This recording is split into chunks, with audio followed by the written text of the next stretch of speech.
Welcome to iDream media. So vitamin B12 deficiency, ఈ deficiency అనేది ఈ మధ్యకాలంలో మనం చాలా మందిలో చూస్తూ ఉన్నాం.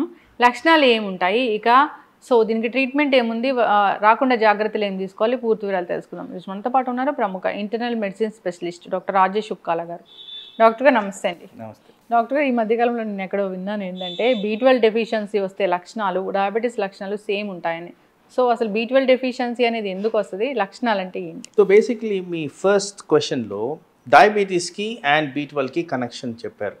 ఎస్, డయాబెటీస్కి B12కి కనెక్షన్ ఉంది. ఈ కనెక్షన్ కూడా రెండు విధాలా చెప్పాలి. ఒకటి, డైరెక్ట్గా B12 డెఫిషియన్సీ వల్ల నరాల బలహీనత అనేది వస్తుంది. So that is the presentation, major presentation mode అది. అలాగే డయాబెటీస్ మూలాన నరాల బలహీనత కూడా వస్తుంది. అందుకోసం అది కామన్ ఫ్యాక్టర్ లాగా కనిపిస్తుంది. డయాబెటీస్లో వాడే మందు మెట్ఫార్మిన్. ఈ metformin is the first line of choice for diabetic population. Diabetes early detection ఉన్నప్పుడు ఈ మెట్ఫార్మిన్ వాడతాం కాబట్టి మెట్ఫార్మిన్ వల్ల B12 డెఫిషియన్సీ వచ్చేదానికి ఆస్కారం. అక్కడ కూడా సింక్రనీ డయాబెటీస్కి అండ్ B12కి. అలాగే నేను ఇదివరకు చెప్పినట్టు డయాబెటీస్కి థైరాయిడ్కి కనెక్షన్ ఉంది. థైరాయిడ్ మూలాన్ని కూడా మన B12 డెఫిషియన్సీ వచ్చేదానికి ఆస్కారం ఉంది. సో ఇన్ని విధాల ఈ డిజీజ్ అనేది ఆర్ డెఫిషియన్సీ అనేది సిమిలర్ ప్రెజెంటేషన్స్లో మనకి కనబడుతూ ఉంటుంది. సో ఏం లక్షణం కనిపిస్తే ఒకసారి టెస్ట్కి వెళ్ళాలి డాక్టర్ గారు? సో లక్షణాల కన్నా ముందు ఒకవేళ అంటే హైయెస్ట్ ప్రెజెంటేషన్స్ డయాబెటీస్ రూపంలో ఉంది కాబట్టి ఒకవేళ నేను చెప్పిన risk factors thyroid, diabetes, metformin ఇలాంటివి వాడుతున్నప్పుడు చెక్ చేసుకోవడమే బెటర్. ఎందుకు అంటే అడిక్వేట్గా పోషకాహారాలు రావడం అనేది అసలు జనరల్గా ఎక్కడా కనపట్లేదు. సో దాని కారణంగా చాలా ఎక్కువ మందికి డెఫిషియన్సీ ఆఫ్ B12 వస్తుంది. సో ఎవరికైతే ఈ డిజీజ్ ప్రీ ఎగ్జిస్టింగ్ ఉన్నాయో అల్టిమేట్లీ చెక్ చేసుకోవడం ఇంపార్టెంట్. మీరు అడిగిన నెక్స్ట్ క్వశ్చన్, ఏమి ఉంటే మనం సస్పెక్ట్ చేయాలి ఎక్కడ అని. ఫస్ట్ ఆఫ్ ఆల్ వెజిటేరియన్స్లో చాలా common B12 deficiency. Second thing ఏంటంటే నేను చెప్పినట్టు తిమ్మెర్లు రావడం, అంటే నరాల బలహీనత కనపడటం. తిమ్మెర్లు అంటే స్పర్శ, టింగ్లింగ్ అండ్ నమ్నెస్ అని ఇంగ్లీష్లో అంటాం. చేతుల్లో కానీ పాదాల్లో కానీ ఎక్కువగా శాతంలో ఇవి తిమ్మెర్లుగా ప్రజెంటేషన్ అనేది జరిగేదానికి ఆస్కారం ఉంది.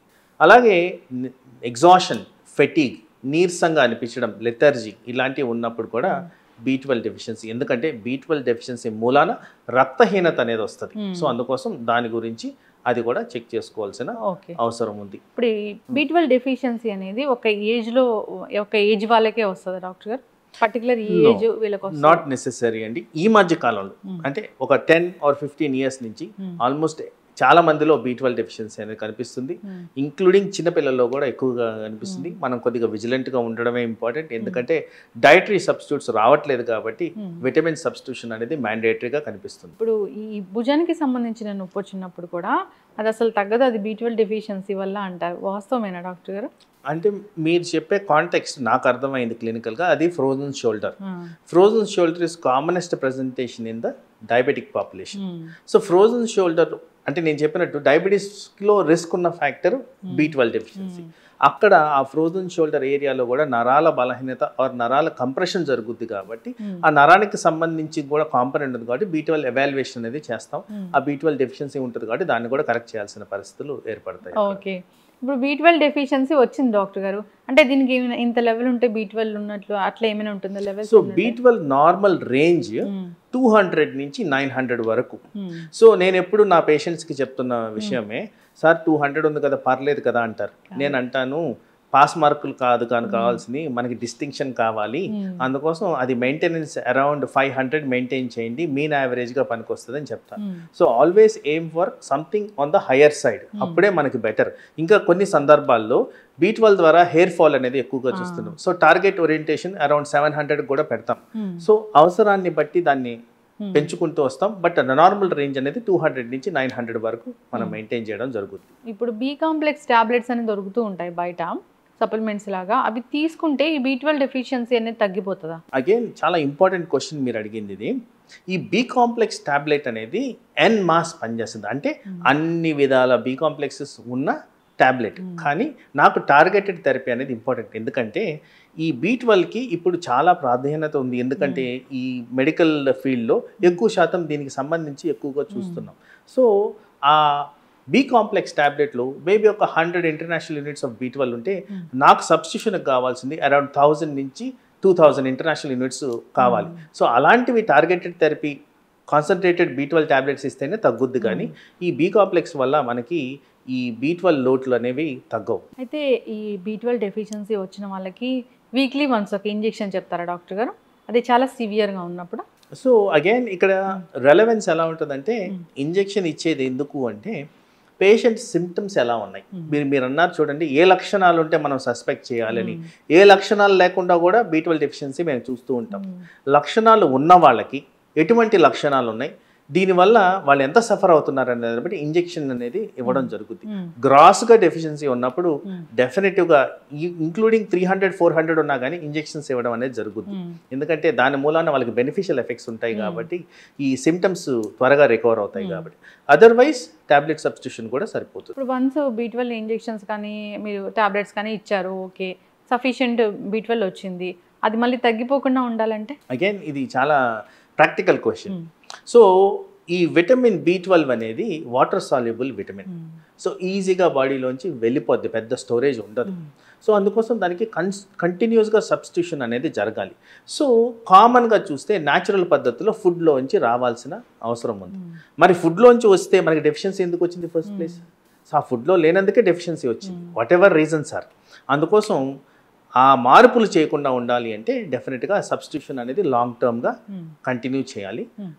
ఓవర్గా కాకుండా కూడా మనం మానిటర్ చేసుకుంటూ ఉండాలి. సో B12 టాక్సిటీ అనేది కూడా జరిగేదానికి ఆస్కారం ఉంది కాబట్టి అది కాకుండా మధ్య మధ్యన అప్పుడప్పుడు ఒకసారి B12 చెక్ చేసుకొని ఆ interval of taking of medicine, dosage of medicine alter చేసుకుంటే టాక్సిటీ లెవెల్స్ పోకుండా కూడా మనం కాపాడుకోవాలి. పర్టికులర్గా ఈ ఫుడ్స్ తీసుకోండి B12 డెఫిషియన్సీ అనేది రాకుండా ఉంటుంది అని అంటే ఏమైనా ఉన్నాయా డాక్టర్ గారు?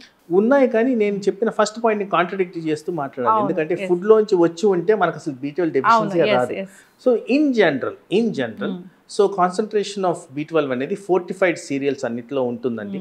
ఆల్ బెర్రీస్ ఏవైతే బెర్రీస్ అని ఉంటాయో, స్ట్రాబెర్రీ, మల్బెర్రీ, అట్లా రాస్బెర్రీ, వీటిలన్నిట్లో కూడా కాస్త B12 కాన్సన్ట్రేషన్ ఉండేదానికి ఆస్కారం ఉంది. అలాగే సీవీడ్ ఆర్ సీ బెడ్లో ఉన్న ఏవైనా థింగ్స్కి వీటిలన్నిట్లో కూడా B12 కాన్సన్ట్రేషన్ ఉండేదానికి ఆస్కారం ఉంది. But in general dietary recommendations కన్నా న్యాచురల్ పద్ధతిలో B12 దొరకట్లేదు కాబట్టి substitution supplementation is the best way out. ఖచ్చితంగా డాక్టర్ గారు చాలా చక్కగా చెప్పారండి. అయితే ఈ మధ్యకాలంలో మేము చాలా వింటున్నాం ఏంటంటే ఈ తౌడు ఉంటుంది, రైస్ నుంచి వచ్చే పొట్టు నుంచి వచ్చే తౌడు, అది తీసుకుంటే దాన్ని నానబెట్టి ఆ వాటర్ తీసుకుంటే ఆ వాటర్లోంచి కూడా B12 వస్తుంది అని. సో వాస్తవం ఎంతో తెలియదు, కానీ అసలు అలాంటివి ఏమైనా ఎవరైనా పాటిస్తుంటే ఓకే అని చెప్తారా డాక్టర్ గారు మీరు? న్యాచురల్ పద్ధతుల్లో ఏది చేసినా కానీ నాకు అబ్జెక్షన్ లేదు, కానీ ఓన్లీ థింగ్ అది ఆ బాడీకి టాక్సిటీ రాకుండా కాపాడుకోవాలి. ఇప్పుడు మీరు తౌడ్ అన్నారు, దట్ ఈస్ ఫైన్. కొంత హెవీ మెటల్స్ వాడతారు, అవి ప్రాబ్లమ్స్ క్రియేట్ చేస్తున్నాయి, పర్టికులర్గా లివర్ అండ్ కిడ్నీ ఫెయిలియర్స్కి దారితీస్తున్నాయి. ఆబ్వియస్లీ డాక్టర్ గారు మీరు అన్నట్లు ఆ తౌడు ఏదైతే పొట్టులోంచి వస్తుందో ఆ లేయర్స్ అంతా ఇప్పుడు ఎవరు కూడా నార్మల్గా పంటలు పండిస్తున్నది మనం చూడలేదు. ఎంతో కొంత పెస్టిసైడ్స్ వేసి ఉంటారు, దానివల్ల కూడా ఈ ఇబ్బందులు వస్తూ ఉంటాయి. ఖచ్చితంగా డాక్టర్ గారు చాలా చక్కటి ఇన్ఫర్మేషన్ అండి. నిజంగా B12 డెఫిషియన్సీ అనేది ఈ మధ్యకాలంలో చాలా ఎక్కువగా చూస్తున్నాము. ఎవరితో మాట్లాడినా నాకు B12 డెఫిషియన్సీ వచ్చింది, వీక్లీ వన్స్ ఇంజెక్షన్ చేయించుకోమన్నారు, లేదంటే ఇక్కడ నుంచి ఇక్కడ వరకు నరాలు లాగుతూ ఉన్నాయి, ఇలా చెప్తూ ఉన్నారు డాక్టర్ గారు. సో అలాంటి ఇబ్బందులు ఏమైనా అనిపించినప్పుడు ఒకసారి డాక్టర్ని సంప్రదించాలని కోరుకున్నాను. చక్కటి ఇన్ఫర్మేషన్ అండి, ధన్యవాదాలు. And for more videos, please subscribe to iDream. Please subscribe to iDream. Please subscribe iDream. And please subscribe to iDream. For more videos, subscribe to iDream. please like, share and subscribe to the channel. Congratulations, iDream. Subscribe to iDream. Subscribe to iDream. So subscribe to iDream Media. iDream ki iDream team andarki huge congratulations. Please subscribe iDream Media. Please subscribe to iDream. Subscribe iDream. Please subscribe to iDream. iDream అంటే నా కళల ఛానల్ను subscribe చేసుకున్న నోరు తిరుగుతలేదు, మీరైతే గంట గుర్తు కొట్టండి. For more such videos, please subscribe to iDream. Subscribe to iDream. Please subscribe to iDream. Please subscribe iDream Media. Please do subscribe to iDream. Please subscribe to iDream Media. For best entertainment and information, please subscribe iDream. And don't forget to subscribe to iDream.